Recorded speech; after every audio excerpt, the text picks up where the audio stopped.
as lands once used to create emissions are now being revitalized to sequester them. In the nearby countryside, some are looking to tradition and culture to help sustainability. I personally believe that everybody should have the right to feed themselves. We really need access to land, to really feed ourselves and really feed our communities.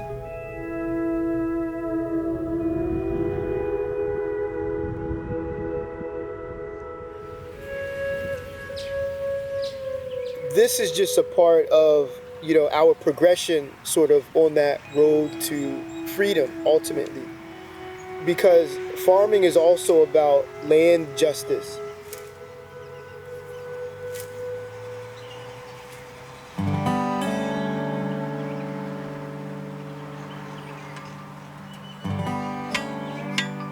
The name of my farm is Mighty Thundercloud Edible Forest.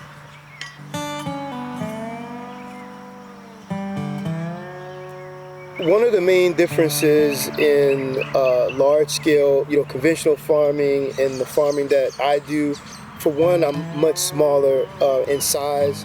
And being smaller in size, I can be more hands-on and more intensive in my practices. So I have okra here, that's cantaloupe, squash there, cucumbers, watermelon on this side. So I'm growing not just one crop, but a diverse mix of crops. And some of those crops are beneficial to each other. You can plant corn, beans, and squash because they just have this mutual, relationship with each other. Thelonius Cook's farm in Virginia uses only non-toxic methods to grow food, avoiding all fertilizers and pesticides.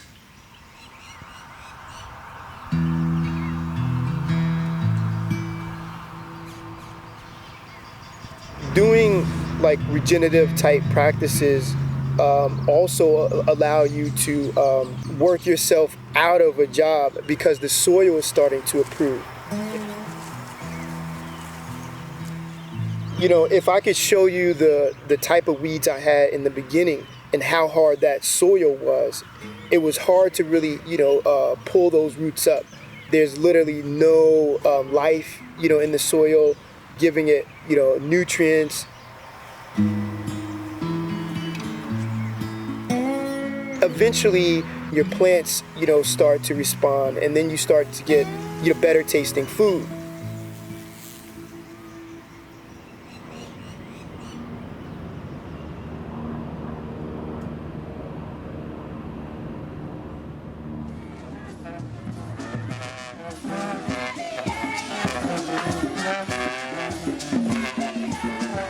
The best fruit I've ever had in my life was from Uganda.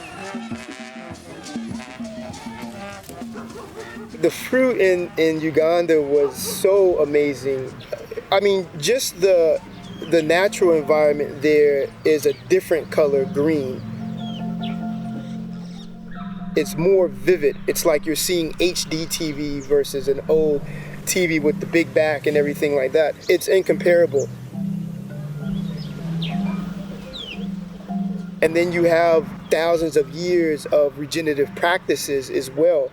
When you monocrop and grow just one crop year after year, then you're exhausting the soil of those same nutrients year after year. And we've been doing that here in America since the 1600s.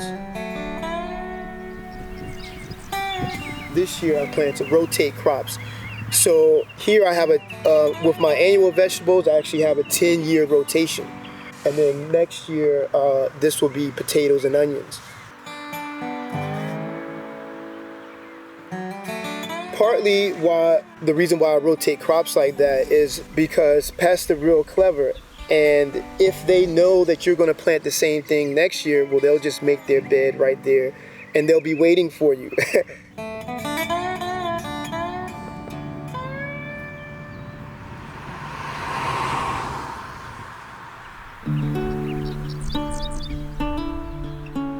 For sure, as a kid, I never imagined that I would be growing food later on because it was something that I strongly disliked. It was a chore. Circling back to when I was working for the development organization and I spent some time, overseas in Africa, I eventually returned back to the U.S.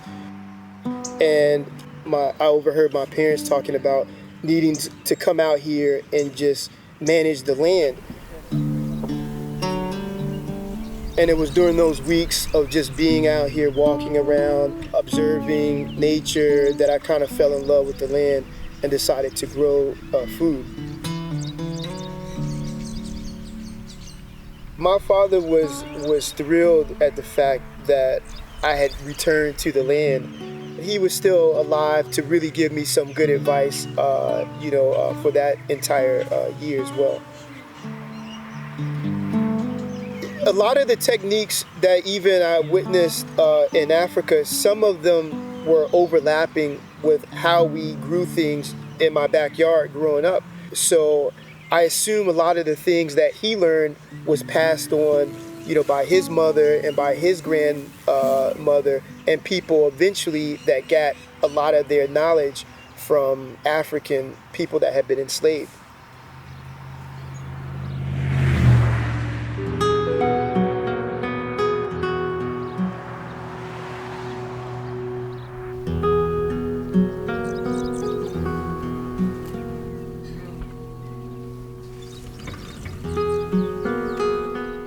Nadine Burton is a farm outreach specialist with the University of Maryland Eastern Shore.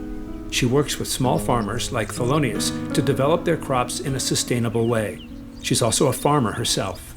I am the owner of Talawa Farms. Talawa is a Jamaican word. It means small, but not to be underestimated. So my granddad, he was a butcher and a farmer. So we didn't have to purchase anything. And he would give me my seeds. And he would plant, looking back now, probably close to 1/4 of an acre. And I would plant, might be a 10-feet row. But mine, if they did germinate, they will never ever produce anything. And I could never understand that. And I was, because of that, that's my inquisitiveness. How can I grow stuff so I can eat or can feed my family and feed my friends?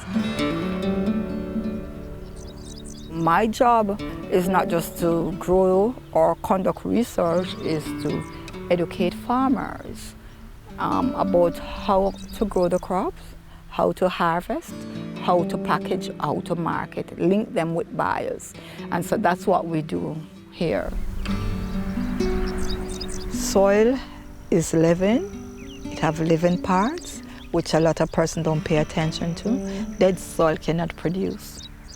Some crops add nutrient, some crops take out nutrient. So for example, that is why they do soybean and corn. And so soybean adds nutrient because it fixes its own nitrogen. It don't take so much from the soil as corn do. And so you want to rotate. Balance. Balance is important.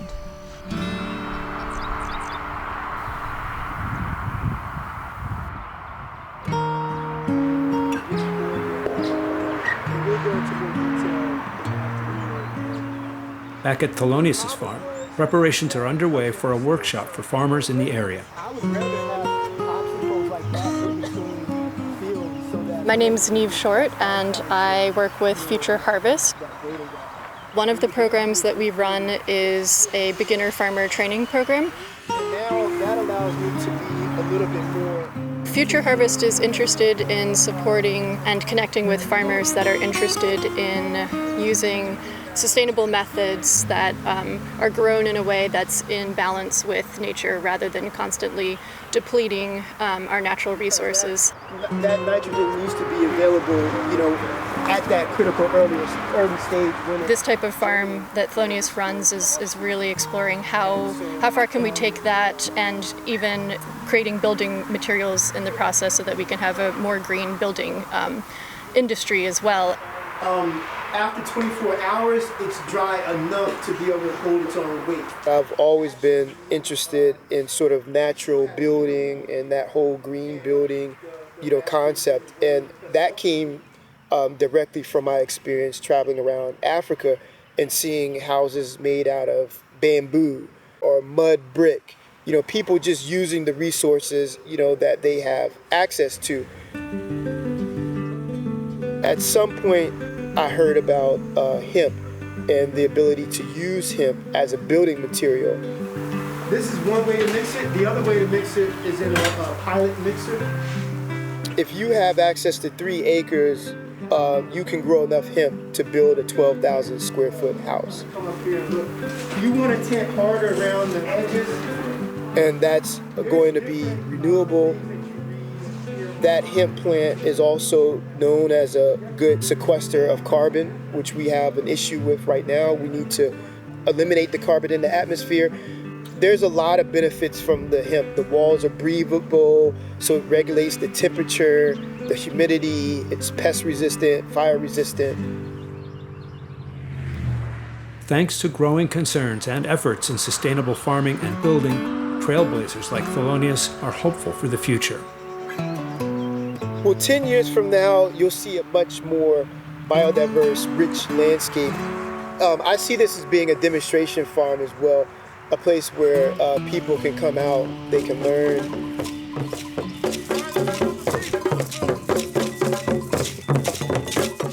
For Thelonius and Nadine, the future of farming honors the traditions of their ancestors.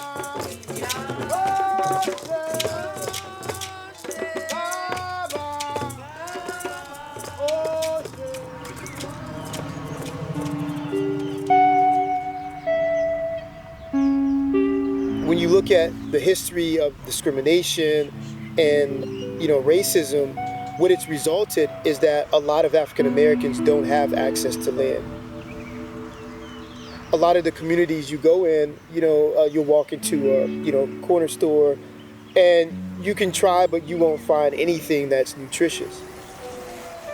And that's resulting into a lot of diseases and problems that you see manifesting in kids. And the root of this, all goes back to being able to have access to locally grown, food, and having access ultimately to land to produce that food. I think we're on the cusp of a large movement.